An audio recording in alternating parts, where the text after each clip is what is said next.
Aujourd'hui, je viens de te parler de culpabilité. Et je vais venir t'expliquer pourquoi tu ressens de la culpabilité et comment tu peux t'en libérer. Parce que oui, on a tendance à rester bloqué dans la culpabilité et c'est vraiment inconfortable. Alors déjà, j'ai l'impression que la culpabilité, en fait, elle est un peu livrée avec le petit bébé au démarrage. Donc dès que tu deviens maman, pendant l'accouchement, pouf, allez, t'as le bébé et en même temps, la culpabilité maternelle qui arrive. Et je préfère commencer directement par une information qui peut-être est une mauvaise nouvelle, mais je crains qu'il soit impossible de se défaire de la culpabilité maternelle. Alors c'est pourquoi c'est quand même très très important de savoir quoi en faire et donc comment l'accueillir. Alors reste, parce que je vais te donner pas mal d'informations pour accueillir avec beaucoup d'amour ta culpabilité. Bienvenue dans Maman Sème, le podcast qui cultive le bonheur familial. Je suis Laetitia Hervy, semeuse de bonheur familial et une maman comme toi. Ici, nous allons explorer des moyens de s'épanouir dans notre rôle de mère et de femme, tout en éduquant nos enfants sans s'épuiser ni s'énerver. Seule ou avec mes invités expertes, nous aborderons ensemble une multitude de sujets, de la parentalité à la gestion de la charge mentale, de l'épanouissement à l'organisation, en passant par le développement personnel. Si tu recherches des astuces pour une parentalité heureuse, tu es au bon endroit. Alors, chère maman semeuse, installe-toi confortablement et prépare-toi à t'aimer pour semer. Et oui, dans notre quotidien de maman, c'est tout à fait normal de ressentir de la culpabilité et on en ressent pas mal.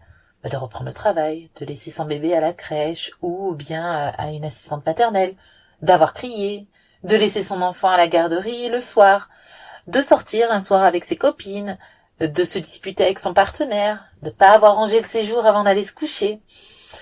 Bref, le sentiment de ne jamais faire suffisamment, ou trop, ou pas comme il le faudrait.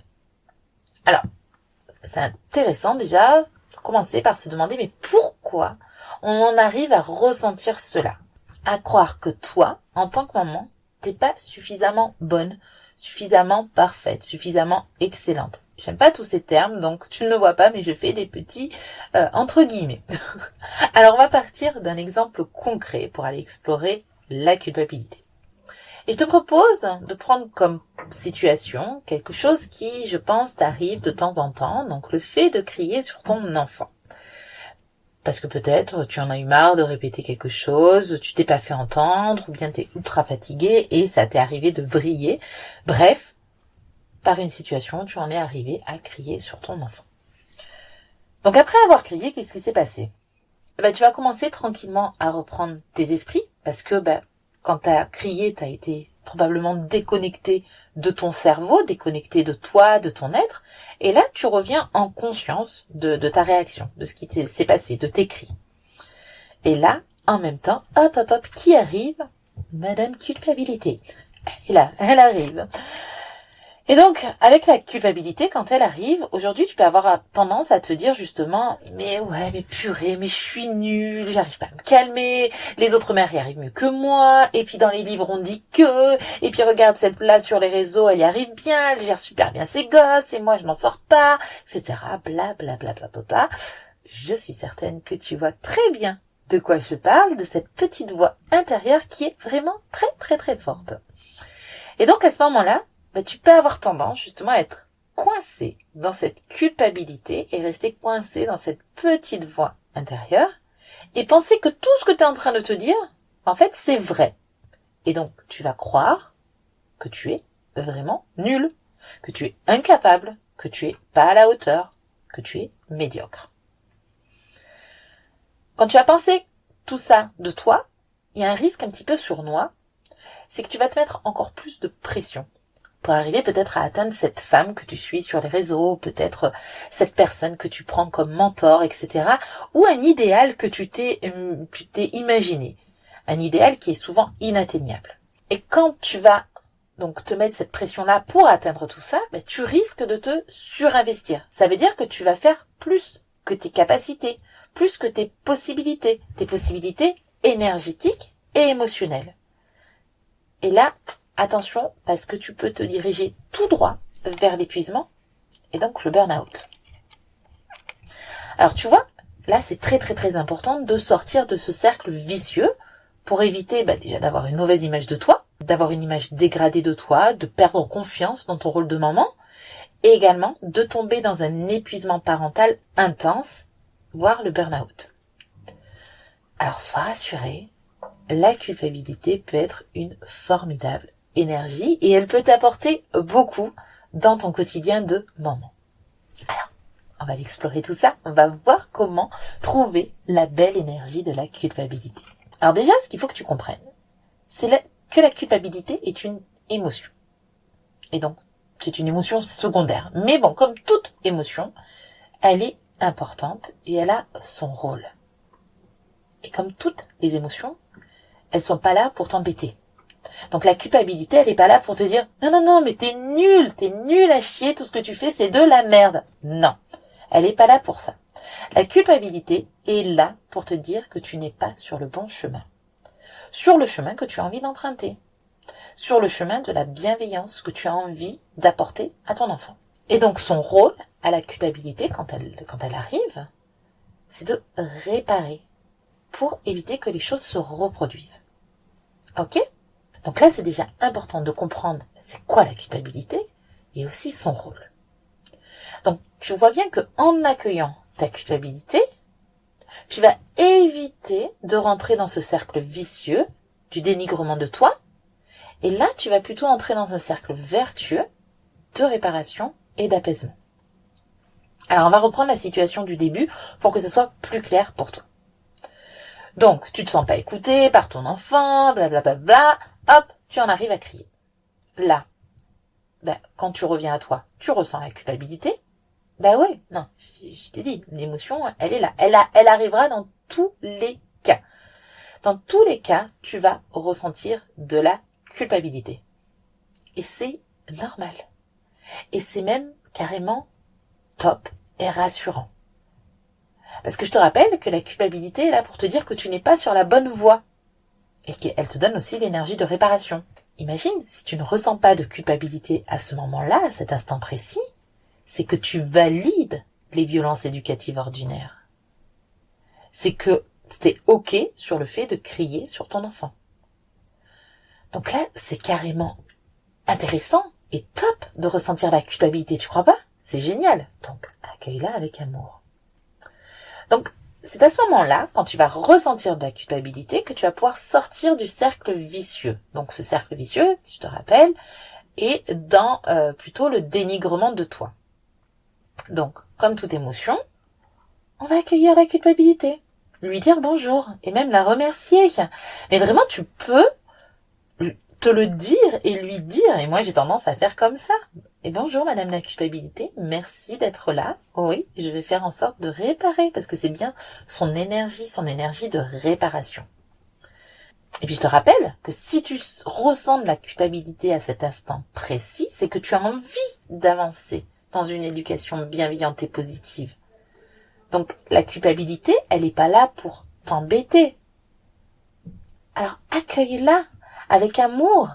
Et ce que tu es en train de ressentir, car elle vient justement pointer ton besoin de bienveillance, ce que tu veux apporter à tes enfants, et que là, tu n'es pas sur le bon chemin.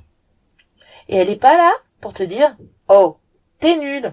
Non, juste, tu t'es un petit peu planté de chemin, comment on va faire ? Qu'est-ce qui s'est passé ? C'est ça qu'elle vient te dire, la culpabilité. Et puis, c'est important aussi, là, que tu te rappelles que une action ne te définit pas. C'est pas parce que tu as crié à un moment donné de la journée que tu es une mauvaise mère. Parce que tu vois, en tant qu'être humain, on a tendance à focaliser sur le moment de la journée où on a crié. Et tu vois, on oublie tous les autres moments où on est resté calme, bienveillante, patiente. Ça, c'est tout à fait normal. C'est parce que le cerveau est doté d'un biais cognitif qui s'appelle le biais de négativité et qui nous permet de focaliser, donc je ne vais pas rentrer dans les détails, mais pour notre instinct de survie, sur le seul truc qui ne va pas. Donc le seul moment de la journée où tu as vrillé. Donc là, l'objectif, c'est de te détacher de tout ça et de te dire aussi que crier à un moment donné ne fait pas de toi une maman nulle. Faire ou avoir fait quelque chose, ce n'est pas être. Donc non, tu n'es pas une mauvaise maman parce que tu as crié. Une fois, regarde toutes les fois où tu as été patiente, regarde toutes les fois où tu as été bienveillante, où tu as accompagné ton enfant. Il y avait probablement quelque chose qui s'est passé à cet instant précis. Et justement, la culpabilité, là, elle rapplique pour t'aider à te ramener vers la bienveillance que tu souhaites. Pour t'aider à mettre en place des actions pour réparer, mais aussi pour éviter que tout ça se reproduise. Et surtout pas pour te dire que tu es une bonne à rien. Alors, qu'est-ce qu'on fait? Donc, on a accueilli la culpabilité, on lui a dit bonjour madame culpabilité, et on va réparer, parce que c'est bien son énergie de réparation. Réparer, la première des choses, c'est déjà s'excuser. T'excuser auprès de ton enfant. Donc avec des mots doux, des mots clairs, des mots sincères et authentiques. Parce que ce que tu es en train de vivre, ce sont des émotions humaines que ton enfant va ressentir, et plus tu seras au clair là-dedans, plus ça va lui donner des outils pour se reconnecter à lui, ça va lui donner des outils aussi pour s'approprier ses propres émotions. Donc tu peux lui dire tout simplement, désolé, la situation a été extrêmement compliquée pour moi, j'ai pas réussi à rester patiente, et je n'ai pas à crier pour te dire les choses. Désolé, pardon. Donc ça, c'est quelque chose que les mamans ont tendance à faire, s'excuser. Et souvent, il manque justement cette étape d'après qui est pour moi très très très très importante. Et c'est là-dessus que j'accompagne justement les mamans dans la tribu Maman Sème. C'est de comprendre ce qu'il s'est passé. Qu'est-ce qui a fait que tu as vrillé à un moment donné? Qu'est-ce qui a déclenché tes cris? Qu'est-ce qui s'est passé à cet instant précis? Pour t'aider donc à explorer tout ça, dans la tribu, justement, j'ai mis en place un questionnaire, un tableau pour faire cette analyse, pour comprendre justement ce qui s'est passé. Et comprendre les cris, c'est une bonne chose, c'est essentiel, mais c'est pas suffisant. Donc en fait, comprendre les cris, c'est te replonger dans la situation. Tu vas analyser ce qui s'est passé, tu vas te remettre là-dedans, refaire ce moment-là, et tu vas réfléchir à ce que tu aurais pu mettre en place, ce que tu aurais pu faire, ce que tu aurais pu dire. Tu vas rejouer la scène pour éviter que cela se reproduise. C'est un peu comme quand on fait des exercices pour s'entraîner. Quand tu apprends quelque chose, tu t'entraînes, tu fais des exercices. Ouais, tu te plantes des fois. Voilà, tu te plantes à certains moments et c'est pas grave parce que justement, tu vas mettre en place des choses pour que quand l'interro arrive, tu sois au top parce que justement, tu seras bien entraîné. Donc, les erreurs que tu peux faire aujourd'hui, déjà tu les accueilles avec beaucoup d'amour, beaucoup de bienveillance, parce que tu te rends compte que ce sont des erreurs et que tu te plantes parce que tu as envie d'autre chose et de quelque chose qui va être beaucoup plus doux et beaucoup plus respectueux de ton enfant. Par contre, j'imagine que ce n'est pas l'éducation que tu as reçue et c'est extrêmement compliqué pour toi. Donc là, l'objectif, c'est d'accueillir tout ça, donc de t'excuser auprès de ton enfant, d'expliquer aussi pourquoi c'est compliqué pour toi. Moi, j'ai expliqué à mon fils et de temps en temps, il me dit, mais oui, c'est compliqué parce que toi, t'as pas reçu, papy, mamie, ils ont pas fait ça, et du coup, c'est compliqué pour toi. Mais oui, c'est beaucoup plus simple pour lui de comprendre qu'on est sur le chemin ensemble et de retravailler cette situation, de voir qu'est-ce qu'on pourrait justement mettre en place. Donc on va reprendre la situation pour que ce soit peut-être plus clair pour toi. Donc tu en es arrivé à crier. Ok, on va reprendre avant. Qu'est-ce qui s'est passé? Qu'est-ce que tu faisais par exemple? Peut-être que tu étais en train de préparer le repas. Et ton enfant n'arrêtait pas de t'appeler. Maman, maman, maman. Là, toi, quand tu étais en pleine préparation de ce repas, peut-être tu avais besoin de concentration, tu avais besoin de calme parce que tu étais justement impliqué dans la préparation et l'élaboration de ce repas. Là, tu vois, on a déjà des infos. Donc, de bien comprendre tes besoins. Parce que souvent, dans les conflits, en fait, c'est un tiraillement de besoins entre chacun. Entre tes propres besoins et le besoin de ton enfant. Et donc là, l'objectif, c'est justement de mettre en place peut-être des solutions, de mettre en place des choses pour retourner justement dans un état d'équilibre. J'aime parler justement de communication de cœur à cœur, où on est vraiment pas dans un face-à-face de lutte, mais un face-à-face d'amour et de câlin.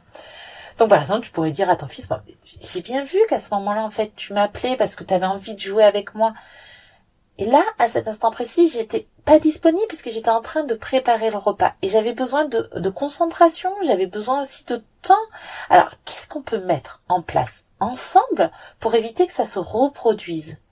Et c'est important aussi d'impliquer ton enfant là-dedans et d'apporter une coopération, de pas juste toi seul imaginer du coup une solution, parce que des fois tu verras que ton enfant il aura des solutions qui vont être super intéressantes et des chouettes idées pour coopérer. Je le vois souvent sur la tribu où il y a des enfants qui proposent des idées que j'aurais même pas pensé. Une petite fille qui en avait marre justement qu'on lui rappelle les règles pour bien se tenir à table.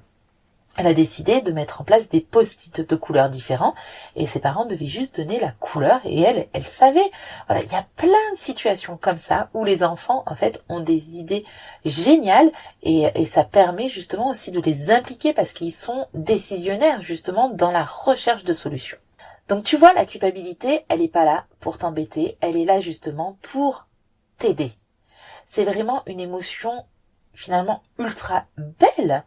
Parce qu'elle est là justement pour te faire réfléchir, pour trouver des solutions pour aller justement là où tu as envie d'aller. Elle est en train de te dire, voilà, t'es pas au bon endroit. Donc, on résume, la culpabilité, c'est une émotion tout à fait normale. Elle est là pour te dire que t'es pas sur le bon chemin, te donne une énergie de réparer, et donc il suffit de l'accueillir pour enclencher un cercle vertueux de réparation et sortir du cercle vicieux du dénigrement de soi. Voilà. Ouais, j'imagine que tu me dis, non mais là, t'as pas tout dit Laetitia, en fait. Et pourquoi je ressens de la culpabilité quand je vais sortir le soir avec les copines, ou bien que je vais à un cours de sport, et que je laisse mon partenaire ou ma partenaire garder les enfants, préparer le repas. Donc là, si je ressens de la culpabilité, ça voudrait dire que je suis pas sur le bon chemin, parce que c'est ce que tu viens de me dire. Et que je fais quelque chose de mal. Ah, c'est bien compliqué finalement, cette culpabilité. Alors, et puis en plus, de temps en temps, les enfants ajoutent à notre propre culpabilité parce qu'ils se mettent à pleurer. Des fois, il y a aussi le partenaire qui en rajoute, qui va nous dire « Non, mais là, ce soir, non, là, je suis fatiguée, je comptais me coucher tôt, et puis j'ai du boulot, et puis toi, ouais, tu sors tout le temps, moi, je sors pas. » C'est pas évident. Ça m'est arrivé. Moi, il y a des situations où des fois je me disais bon ok, je pars pas, ou alors de partir avec la boule au ventre. Et puis finalement, je profitais pas à fond de la soirée ou du moment. Je rentrais tôt, vite. Et là, j'arrivais et tout le monde dormait très bien.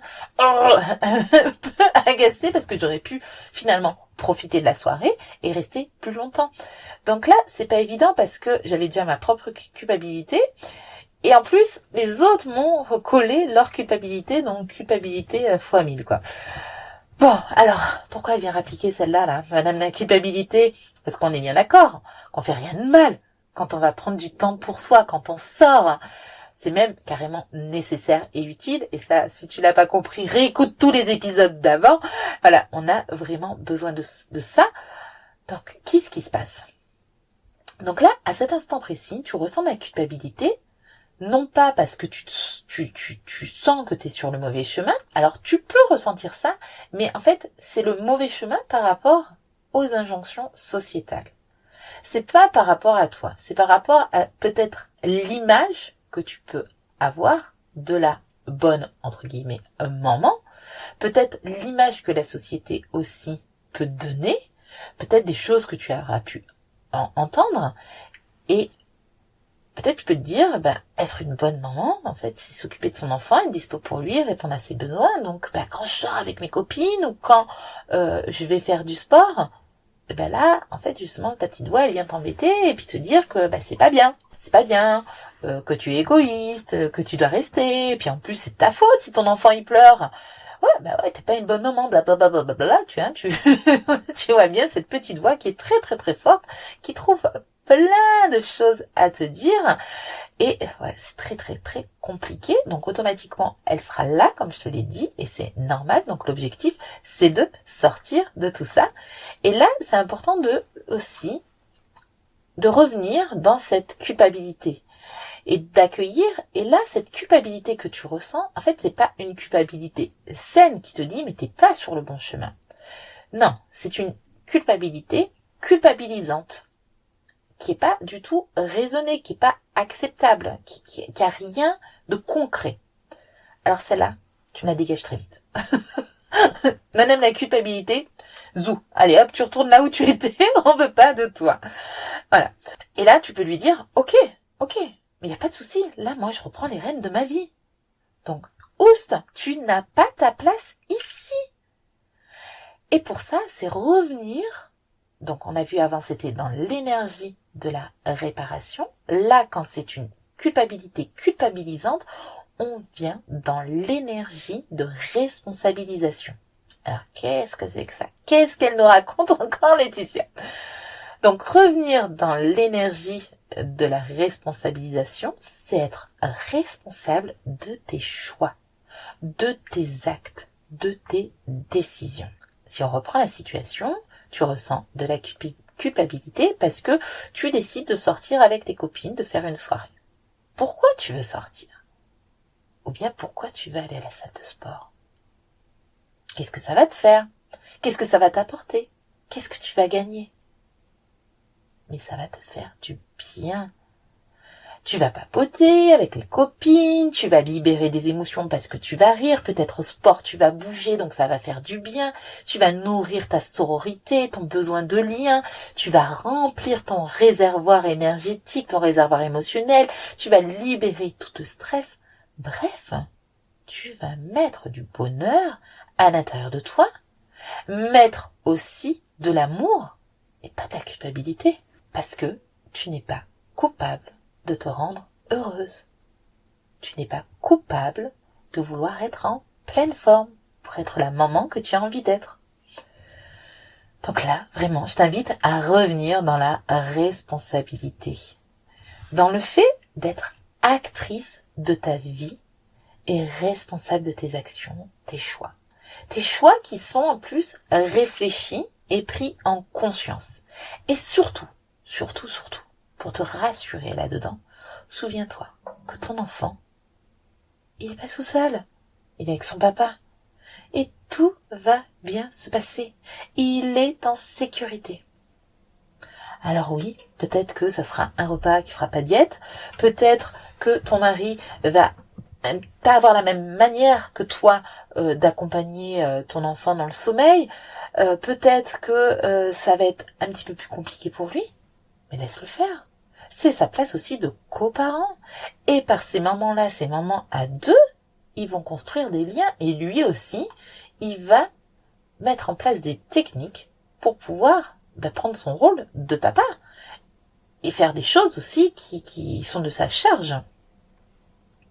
Donc tu sais que là, tu fais quelque chose pour toi, pour ton bien-être, dans l'énergie d'amour. D'amour de toi, d'amour pour ton enfant, d'amour pour vos liens, pour votre relation, d'amour aussi pour ton partenaire qui va construire des choses super avec ton enfant. Et puis quand vous allez tous vous retrouver, ça va être super beau. Alors là, tu l'accueilles encore, madame la culpabilité, et surtout tu vas lui dire d'aller voir ailleurs parce que tout va très bien. Tout le monde est en sécurité. Et là, c'est un acte d'amour et c'est pas un acte pour te dire que tu es sur le mauvais chemin. Ce sont juste tes croyances, ce sont juste tes images, ce sont juste les injonctions de la société. Et souvent, les personnes qui disent « Ah oui, toi tu sors ! Ah oui !» Je me souviens que quand j'avais fait un séjour toute seule, on m'avait dit « Ah oui, mais tu fais ça, mais non, mais moi je pourrais pas. » Il y a aussi des fois justement l'envie des autres de faire ça. Et c'est plus facile de faire culpabiliser les autres que de revenir responsable de sa vie et de d'oser faire tout ça. Donc, oust la culpabilité culpabilisante. Tu peux vraiment la faire valser. Donc l'objectif, c'est que quand tu ressens de la culpabilité, c'est de voir si c'est une culpabilité saine et qui va te donner l'énergie de réparation, ou bien la culpabilité culpabilisante, et là, du coup, tu peux revenir dans la responsabilisation et être en amour de toi et de ta famille. Je terminerai par un texte d'Aclaël, qui est un poète, et qui résume parfaitement le message que je souhaite te partager concernant la culpabilité. La culpabilité nous rend faibles et nous enferme encore plus dans la chair et dans notre cœur, nous coupant de notre âme, nous privant de toute possibilité de nous délivrer. Se pardonner en se disant que les choix que nous prenons ne sont pas à regretter. Ils nous conduisent à la compréhension de la situation et de notre ressenti, bon ou mauvais. Ce qui compte n'est pas le résultat, mais plutôt ce que nous apprenons d'une situation pour que celle-ci ne se répète pas. Ce qui compte n'est pas le résultat, mais plutôt ce que nous apprenons d'une situation pour ne pas que celle-ci se répète. Je te laisse prendre le temps d'infuser ces paroles et de te renouer tranquillement à ta culpabilité, d'y voir un autre regard. Et puis n'hésite pas, si tu as besoin justement de travailler là-dessus, de t'accompagner, travaille justement tout ça dans la tribu Maman Sème. Et je serai très très très heureuse de t'accueillir et t'accompagner pour renouer avec ta culpabilité, remettre une belle énergie d'amour et de responsabilisation, et puis surtout te permettre de cultiver le bonheur familial. À bientôt, ciao.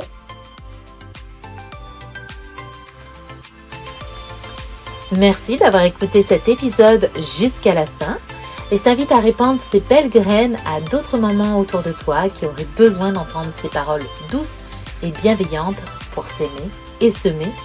Si ce podcast t'a plu, tu peux le soutenir en t'abonnant et en laissant une note et un commentaire. Et si tu as envie d'aller plus loin, tu peux rejoindre la tribu Maman Sème, un abonnement pour passer de la maman dépassée, surmonnée, fatiguée à la maman heureuse et épanouie. Tu trouveras toutes les informations dans les notes de ce podcast. À très bientôt!